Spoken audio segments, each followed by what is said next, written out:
ষষ্ঠ শ্রেণীর সুপ্রিয় শিক্ষার্থী, আজকে তোমাদের ইংলিশ টেক্সট বুক থেকে লেসন 28 আর ইউ লিসেনিং 3 এই লেসনটি বিস্তারিত আলোচনা করতে যাচ্ছে। সুপ্রিয় শিক্ষার্থী, এই লেসনের মাধ্যমে আমরা যেটি শিখব তা হলো ইংলিশ বাক্যের মধ্যে কোথায় আমরা স্ট্রেস দেব, কোথায় জোর দেব, অর্থাৎ ইন্টোনেশন কোথায় হবে, কোথায় ওঠানামা হবে, এক কথায় আমরা প্রপার প্রোনাউন্সিয়েশন অর্থাৎ সঠিক উচ্চারণটা শেখার চেষ্টা করব।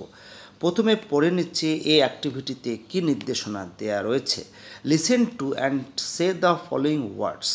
শোনো এবং নিচে ওয়ার্ডগুলো পড়ো। Notice how the letter O is pronounced in words in list 1 and list 2।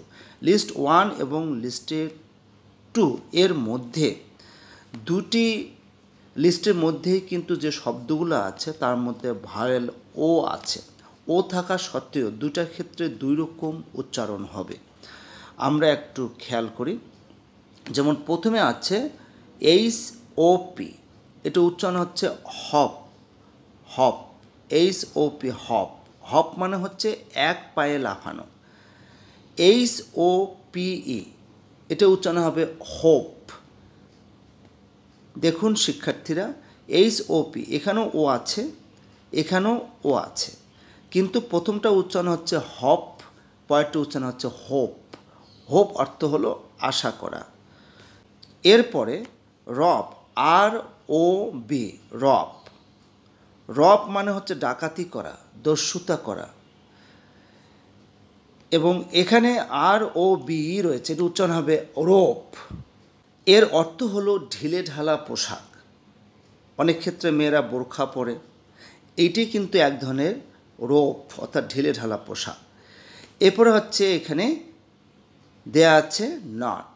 Not হচ্ছে নাই বা না।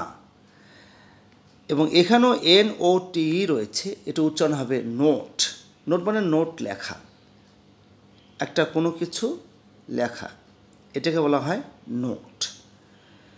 এরপরে আছে ROD, রট। রট মানে দণ্ড, রট।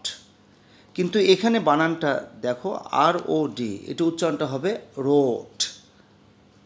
এর অর্থ হলো গমন করা বা অশ্বারোহণ করা। এরপরে আমরা A1 অ্যাক্টিভিটিতে চলে যাই। কি বলা হচ্ছে একটু পড়ে নিচ্ছি। Listen to and practice saying some more words with the 2 vowel sounds together.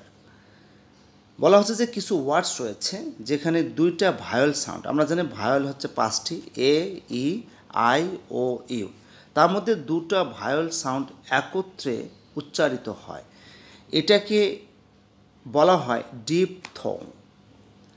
যেমন আমরা পেয়েছি কোথায়, হোপ, হোপে পেয়েছি, এখানে ভায়োল আছে ও এবং ই, কিন্তু উচ্চারণটা কি হয়েছে হোপ, এই জন্য এটাকে বলা হয় ডিপথং। এরপরে আছে নোট, NOTE, এখানে ও আছে এবং এখানে টি আছে, নোট, এটাকে বলা হয় ডিপথং, নোট। এভাবে আমরা ডিপথংয়ের কিছু শব্দ আমরা এখানে পাচ্ছি। যেমন বল, এটা হচ্ছে boat, coke, coat, bone, phone, throw, snow, old, gold, window, closed. সুপ্রিয় শিক্ষার্থী, তোমরা অবশ্যই বুঝতে পারছো ডিপথং 2টি ভায়োলে উচ্চারণ যখন একত্রিত হয় এটাকে বলা হয় ডিপথং। এরপরে A2 অ্যাক্টিভিটিতে পড়ে নিচ্ছি। রিড দ্য ফলোয়িং প্যাসেজ, নিচে প্যাসেজটি পড়ো। Choose a word from the list of words below to fill in each of the blanks in the sentences. এখানে বক্সের মধ্যে কিছু শব্দ দেওয়া আছে, এই শব্দগুলো দিয়ে নিচের যে প্যাসেজটি রয়েছে এবং নিচের প্যাসেজটির মধ্যে যে ব্লাঙ্ক আছে এই ব্লাঙ্কে আমরা সঠিক শব্দটি বসাবো। I was waiting for my friend, আমি আমার বন্ধুর জন্য অপেক্ষা করছিলাম। But since she was late I thought I would just go to the book store and get some stationery from there. যেহেতু তার দেরি হচ্ছিল, আমি ভাবছিলাম যে আমি বুক স্টোরে যাব এবং সেখান থেকে কিছু স্টেশনারি পণ্য মানে কিছু প্রয়োজনীয় দ্রব্য আমি কিনে নিয়ে আসব। বাট বিফোর লিভিং এখানে হবে হোম, এখানে হবে হোম, বিফোর লিভিং হোম। কিন্তু বাড়ি ত্যাগ করার পূর্বে I left the following, following মানে হচ্ছে নিচের, আর এই জায়গায় বসবে হচ্ছে নোট, যে নিচের নোটটি আমি রেখে গিয়েছিলাম নেক্সট টু দ্য, এখানে হবে স্টোভ, অর্থাৎ নেক্সট টু দ্য স্টোভ। এর পরেরটি আমরা পড়ে নিচ্ছি। তারপর এখানে বলা হচ্ছে sorry I am going out, দুঃখিত আমি বাইরে যাচ্ছি। ওন্ট টেক লং, বেশি সময় লাগবে না। I have left 2 cans of Coke, এখানে হবে কোক, বক্সে কিন্তু কোক দেওয়া রয়েছে COKE। অ্যান্ড এ বল, এখানে হবে BOWL, bowl of fruits on the table, এবং আমি টেবিলের উপরে ফলের ডালা রেখে যাচ্ছি।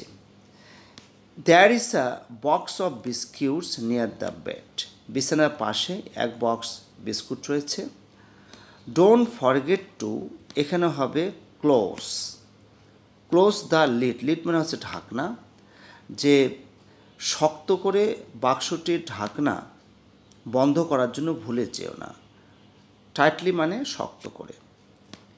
ইফ ইউ ওয়ান্ট টি, তুমি যদি চা খেতে চাও, the kettle is on the stove, এখানে হবে স্টোভ, যে স্টোভের উপরে কেটলি রাখা আছে। To be back in half an hour. সুপ্রিয় শিক্ষার্থী, তোমরা অবশ্যই বুঝতে পেরেছ যে আজকের এই লেসনটিতে আমরা ইংলিশ উচ্চারণ কিভাবে করব, বিশেষ করে ডিপ থংয়ের যে প্র্যাকটিস, দুটো ভায়োলের উচ্চারণ কিভাবে করব সেটা আমরা অনুশীলনের মাধ্যমে শিখলাম। আজকে এ পর্যন্তই, সবাই ভালো থাকবে।